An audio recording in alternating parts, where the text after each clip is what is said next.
Assalamualaikum warahmatullahi wabarakatuh. Hari ini kita akan belajar tentang gerak pada tumbuhan. Tujuan pembelajaran kali ini, yang pertama, siswa dapat menjelaskan berbagai macam gerak pada tumbuhan. Yang kedua, siswa dapat menentukan berbagai macam gerak pada tumbuhan. Gerak pada tumbuhan kita bagi menjadi 3. Yang pertama adalah gerak higroskopis, kedua gerak endonom, dan yang ketiga adalah gerak etionom. Apa itu gerak higroskopis? Gerak higroskopis adalah gerak yang disebabkan oleh perubahan kadar air di udara di sekitar tumbuhan. Contohnya adalah pecahnya buah polong-polongan. Dan contoh yang kedua adalah membukanya kotak spora pada tumbuhan lumut. Jika kita lihat, kotak spora ini akan membuka jika kadar air di sekitar tumbuhan tinggi, sedangkan pecahnya buah polong akan terjadi jika kadar airnya rendah. Gerak yang kedua adalah gerak endonom. Gerak endonom adalah gerak yang dipengaruhi rangsangan dari dalam tumbuhan itu sendiri. Contohnya adalah gerak aliran sitoplasma pada sel daun hidrilla atau disebut dengan gerak siklosis. Nah, jika kita perhatikan, ini adalah sitoplasma sel, lalu yang berwarna hijau ini adalah kloroplas. Sitoplasma sel ini mengalami pergerakan sehingga kloroplas ikut bergerak. Gerak yang selanjutnya adalah gerak etionom atau gerak yang dipengaruhi oleh rangsangan dari luar. Gerak etionom berdasarkan jenis rangsangannya kita bagi menjadi 3. Yang pertama adalah gerak tropisme, yang kedua gerak nasti, dan yang ketiga adalah gerak taksis. Gerak tropisme adalah gerak yang dipengaruhi oleh arah rangsangan. Berdasarkan jenis rangsangannya, gerak tropisme kita bagi menjadi yang pertama adalah fototropisme. Fototropisme adalah gerak tropisme karena pengaruh cahaya. Contohnya gerak bunga matahari ke arah cahaya matahari. Contoh berikutnya adalah gerakan kecambah yang selalu mengikuti arah cahaya. Nah, jika cahayanya ini berubah arah, maka gerak cambahnya juga akan berubah arah. Gerak tropisme berikutnya adalah gerak geotropisme, yaitu gerak tropisme karena pengaruh gravitasi bumi atau gaya tarik bumi. Contohnya gerak batang tumbuh ke atas atau disebut dengan geotropisme negatif, karena gerak batang tumbuh ke atas itu berlawanan dengan arah gravitasi bumi. Contoh berikutnya adalah gerak akar yang tumbuh ke bawah atau disebut dengan geotropisme positif.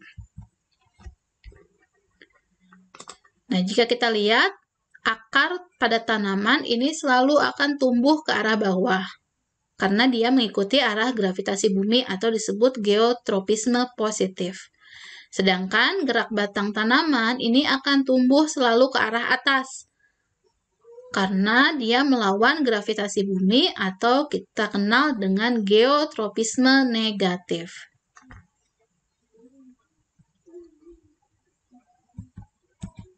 Gerak tropisme berikutnya adalah tigmotropisme, yaitu gerak tropisme karena pengaruh sentuhan. Contohnya gerak sulur pada tanaman sirih.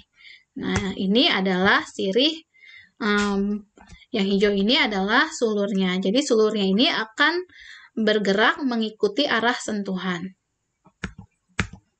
Gerak tropisme berikutnya adalah hidrotropisme, yaitu gerak tropisme karena pengaruh air.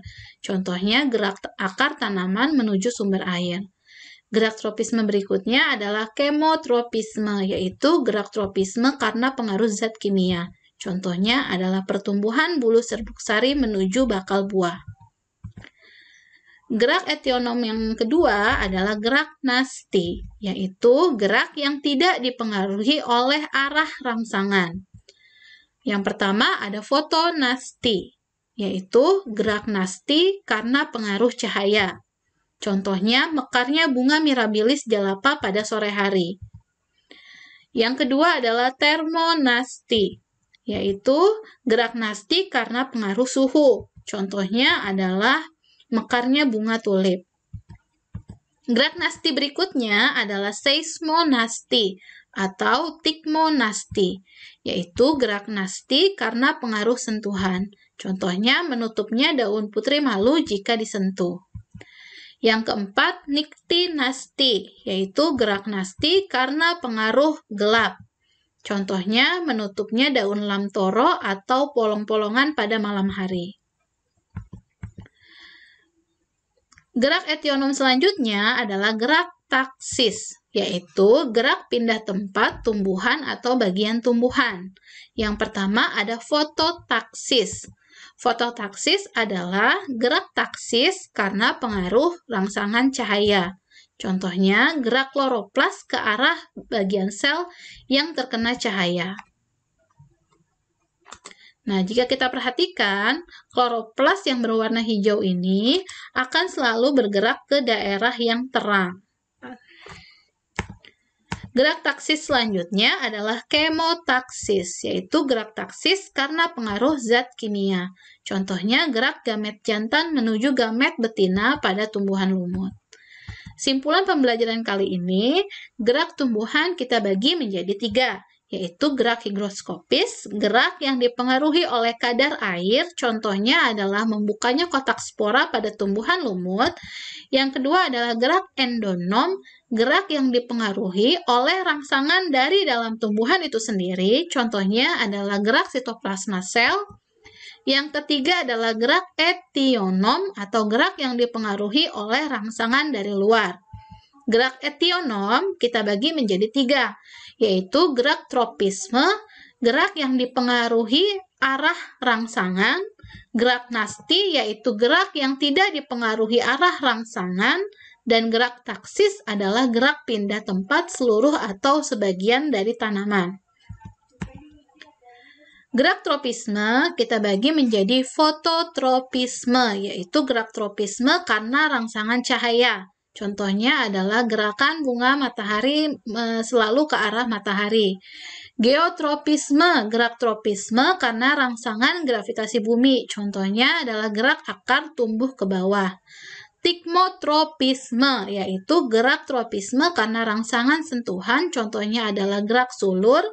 Hidrotropisme, gerak tropisme karena rangsangan air, contohnya adalah gerak akar mencari air. Lalu ada kemotropisme, yaitu gerak tropisme karena zat kimia, yaitu gerak buluh serbuk sari. Lalu ada gerak nasti. Gerak nasti yang pertama adalah fotonasti, yaitu gerak nasti karena rangsangan cahaya. Contohnya mekarnya bunga pukul 4. Termonasti dipengaruhi oleh rangsangan suhu. Contohnya adalah mekarnya bunga tulip. Tikmonasti atau seismonasti adalah gerak nasti karena rangsangan sentuhan. Contohnya menutupnya daun putri malu.